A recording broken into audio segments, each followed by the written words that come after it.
बहनों को जय श्री कृष्णा, राधे राधे। तो आज आपको बताएंगे कि महाशिवरात्रि पर ऐसी कौन सी चीज़ है जो हमें घर पर अवश्य लानी चाहिए और खानी भी चाहिए, जिससे हमें जो है महादेव का आशीर्वाद प्राप्त हो। तो आइए जानते हैं वो कौन सी जानकारी है। तो महाशिवरात्रि पर शिवलिंग से ये 3 चीज़ें अवश्य हमें उठाकर घर लानी चाहिए, जिससे हमारी हर मनोकामना जो है पूर्ण होती है। और महाशिवरात्रि फाल्गुन मास के कृष्ण पक्ष की चतुर्दशी तिथि को मनाई जाती है और इस साल यह महाशिवरात्रि 26 फरवरी को है। इस दिन व्रत रखा जाएगा और इससे अगले दिन 27 फरवरी को पारण होगा। यह पर्व जो है माता पार्वती और शिव के विवाह का दिन होता है और इसे अत्यंत ही शुभ और फलदायक माना जाता है। और शास्त्रों के अनुसार इस दिन 4 पहरों में रात्रि पूजन करने का भी विधान है।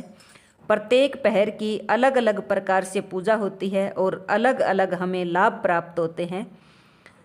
तो धर्म, अर्थ, काम और मोक्ष जो है हमें प्राप्त होते हैं। प्रथम पहर होता है जो शाम के 6 बजे से शुरू होता है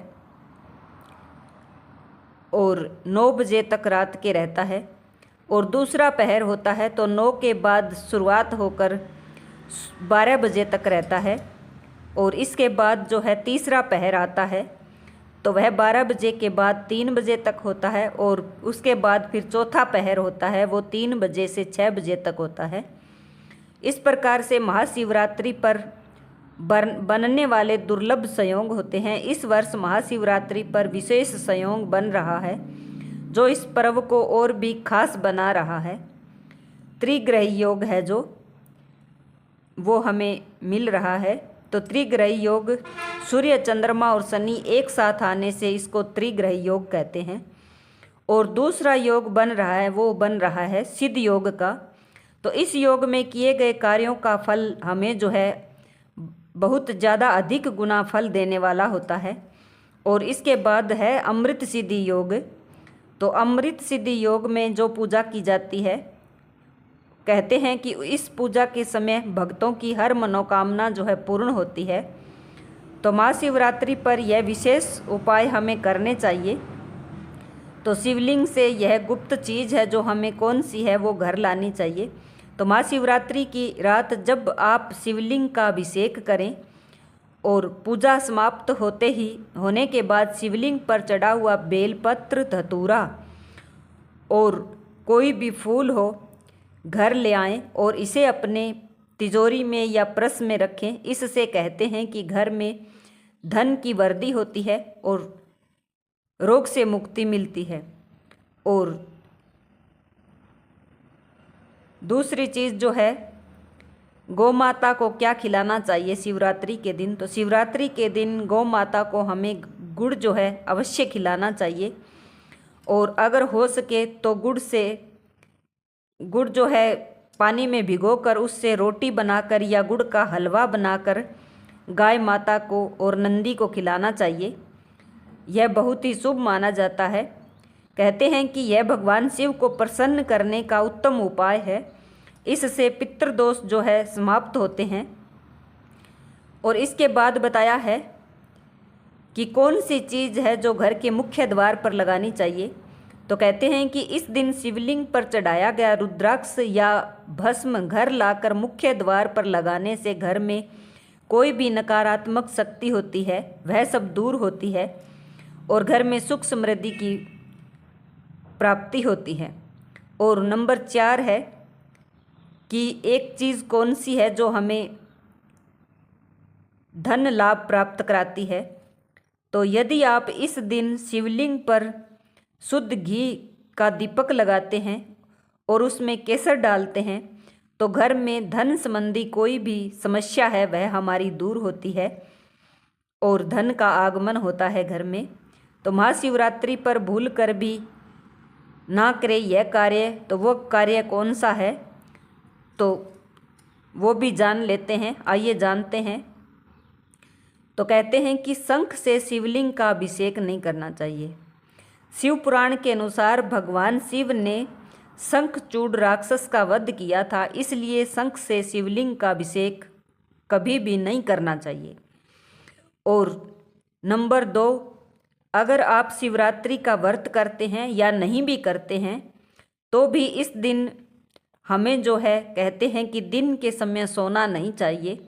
जो भक्त उपवास रखता है उसको तो बिल्कुल भी नहीं सोना चाहिए, और जो उपवास नहीं रखते उनको भी कहा जाता है कि शिवरात्रि के दिन में नहीं सोना चाहिए। हो सके तो जो भक्त उपवास रखते हैं उनको रात को भी जागरण करना चाहिए, दिन की बजाय रात को भी नहीं सोना चाहिए, क्योंकि यह व्रत की पवित्रता को भंग करता है। इसलिए हमें दिन में नहीं सोना चाहिए। और इसके बाद बताया है कि इस प्रकार से परिक्रमा किस प्रकार से करनी चाहिए शिवलिंग की, तो वो भी जान लेते हैं। तो शिवलिंग की पूरी परिक्रमा करना वर्जित माना जाता है। हमेशा शिवलिंग की आधी ही परिक्रमा की जाती है और फिर पीछे वापस मुड़ना होता है। तो ये भी हमें नहीं करना चाहिए, पूरी फेरी कभी नहीं लगानी चाहिए परिक्रमा हमें। तो इसके बाद बताते हैं कि हमें क्या खाना चाहिए और क्या नहीं खाना चाहिए। तो इस दिन प्याज, लहसुन या नॉनवेज का सेवन बिल्कुल भी नहीं करना चाहिए। इसके बजाय फलाहार या सात्विक भोजन ही ग्रहण करना चाहिए और शिवलिंग का सही अभिषेक करना चाहिए। शिव पुराण के अनुसार भगवान शिव को दूध, दही, घी, शहद और गंगाजल इन सब से अभिषेक करना सर्वोत्तम माना जाता है। अगर यह ना हो तो आप सिर्फ गंगाजल या शुद्ध जल से भी अभिषेक कर सकते हैं। बेलपत्र अगर आपको मिलता है तो आप बेलपत्र चढ़ा सकते हैं, वरना आप पानी के अंदर गंगाजल मिलाकर शिवलिंग पर अर्पित कर सकते हैं। और महाशिवरात्रि पर भगवान शिव को बेलपत्र अर्पित करना बहुत ही ज़्यादा शुभ माना जाता है, लेकिन इसे चढ़ाने से पहले कुछ खास बातें भी हैं जिसका भी हमें ध्यान रखना चाहिए।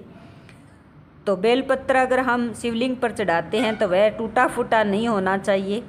बेलपत्र में 3 पत्तियां पूर्ण रूप से जुड़ी हुई होनी चाहिए, क्योंकि शिवलिंग पर एक ही बेलपत्र चढ़ाने का महत्व 3 पत्तियों से पूरा होता है। अगर आपको 3 से अधिक पत्तियों वाला बेलपत्र मिल जाए तो इसे दुर्लभ और अत्यंत शुभ माना जाता है। और बेलपत्र की चिकनी सतह शिवलिंग की ओर रखनी चाहिए और महामृत्युंजय मंत्र का जाप भी करना चाहिए। तो महामृत्युंजय मंत्र का जाप इस प्रकार है: ओम त्र्यंबकं यजामहे सुगंधिं पुष्टिवर्धनम् उर्वारुकमिव बंधनान् मृत्युर्मोक्षीयमामृता। इस तरह से हमें जो है ये मंत्र पढ़ना चाहिए और रुद्राक्ष धारण करना चाहिए। महाशिवरात्रि पर रुद्राक्ष धारण करने से कहते हैं कि सभी पाप समाप्त होते हैं और शिव कृपा हमें प्राप्त होती है।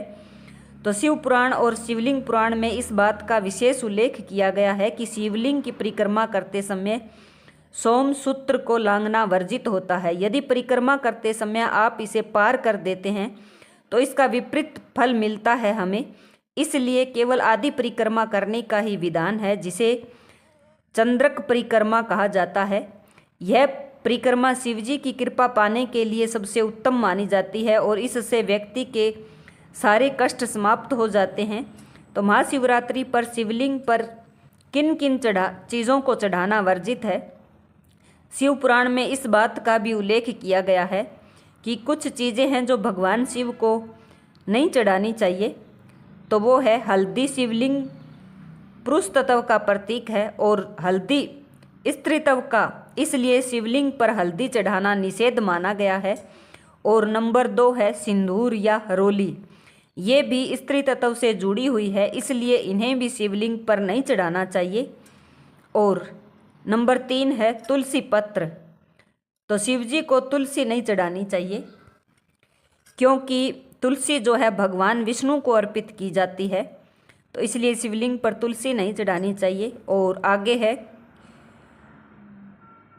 केतकी। केतकी का फूल भी शिव भगवान के लिए वर्जित बताया गया है। इनकी जगह आप बेलपत्र, धतूरा और आक के फूल चढ़ा सकते हैं। और टूटे हुए चावल पूजा में अटूट चावल का प्रयोग शुभ होता है। टूटे हुए चावल को अधूरा माना जाता है और इसे शिव पूजा में भी नहीं रखना चाहिए। तो महाशिवरात्रि पर जो है टूटे हुए चावल भी हमें शिवलिंग पर नहीं चढ़ाना चाहिए। तो ये थी जानकारी। तो बताना आपको कैसी लगी। तो सभी भाई बहनों को जय श्री कृष्णा, राधे राधे।